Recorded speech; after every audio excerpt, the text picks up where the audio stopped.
Une poule, un canard et un chien, porte-parole de leurs congénères, qui se désolaient de l'ingratitude des humains, vinrent tenter l'aventure de faire entendre leur voix. Ils avaient à se plaindre de ce fameux dérèglement climatique que les médias nous vendent plus aisément pour un réchauffement, afin de se consigner les éternels touristes et les hédonistes du mélanome solaire. Cette manipulation les laissait pantois et néanmoins vindicatifs. Ils regrettaient amèrement la belle époque où le temps se mettait de la partie pour faire parler d'eux.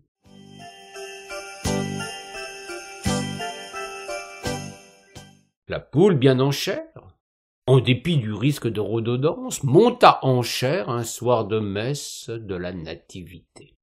Profitant de cette formidable chambre d'écho, elle se rengorgea, tout d'abord pour protester véhémentement contre l'absence de ses congénères dans la crèche de Noël.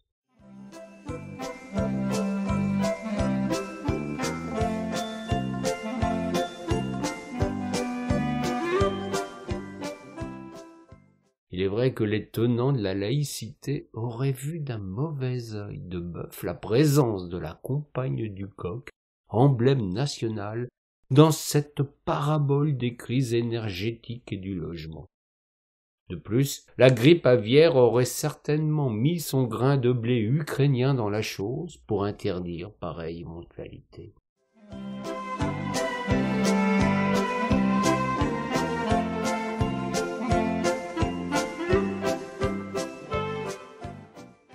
Le canard entra dans la danse. Il prit le relais fort opportunément juste après le concert d'orgue. Il entendait enfoncer le clou de sa collègue, ce qui, en ce soir si particulier, était un peu précipité et fort malvenu. Naturellement, le brave animal se fit voler dans les plumes et clouer le bec par un officiant qui n'entendait pas bousculer le protocole.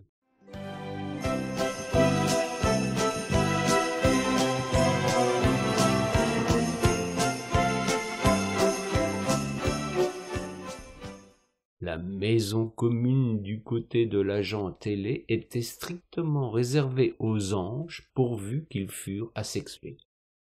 Poules et canards virent dans cette posture une prise de position de la doctrine catholique en faveur des mouvements transgenres.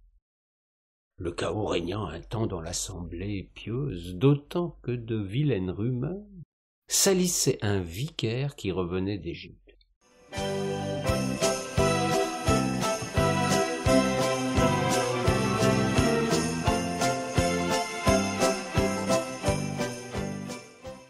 Nous n'épiloguerons pas sur ce point, ne voulant pas risquer une fois encore le bûcher de l'hérésie.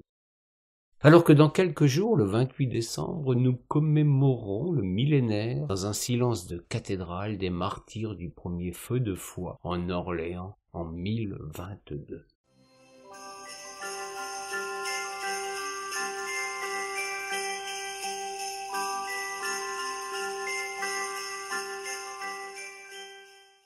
Le chien qui justement venait de cette cité, jusqu'alors silencieux, vint se mêler à la controverse liturgique. Comment expliquer la présence de moutons dans la crèche concomitamment à l'absence d'un représentant de son espèce? Il y avait là manœuvre manichéenne, pour ne confier les ovins qu'à la seule responsabilité d'un berger qui allait les mener par le bout du nez. La suite de l'histoire prouva qu'il n'avait pas tort, tandis que les moutons demeurent toujours la cible des idéologies de toutes sortes.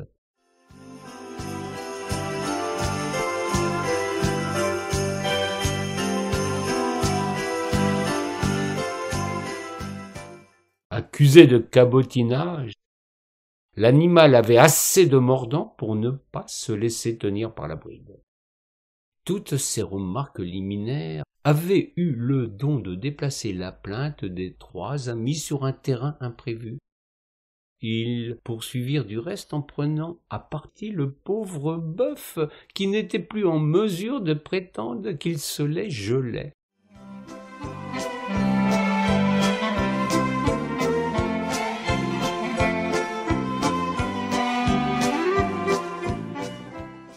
Le chien surtout, qui avait une dent contre lui affirma qu'il devait sa présence dans l'étable à son absence de virilité. Il rentrait ainsi en symbiose avec ce pauvre Joseph qui était manifestement le dindon de la farce, ses cornes ayant ainsi double valeur. De telles insanités horrifièrent la foule des fidèles, qualité du reste habituellement réservée aux plus proches compagnons de l'humain.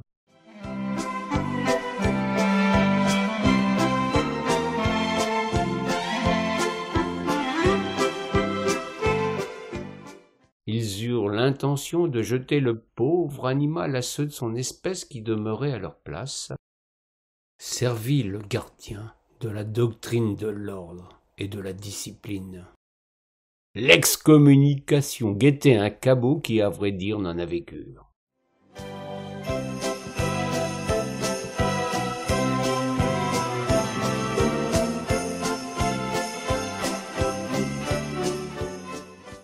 Le tumulte passé, il fut demandé à ces trois intrus d'expliquer l'objet véritable de leur intervention, aussi inopportune que déplacée.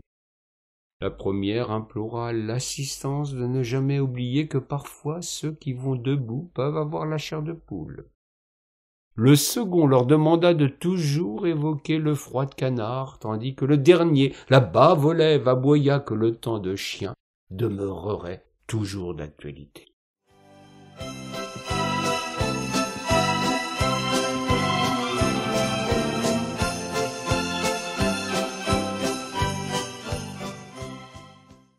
Tout ça pour ça, se dit l'âne, qui avait envie de braire sans s'en rendre compte que c'était précisément un de ses homologues qui a pondu une telle insanité.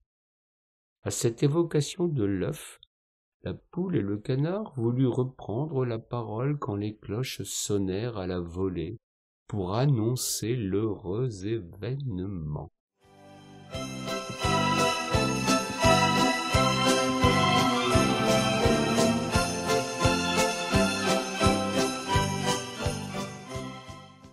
Le petit Jésus en personne arriva vêtu d'une culotte de velours pour affirmer à la terre entière que le froid avait toujours sa place dans la création de son Père.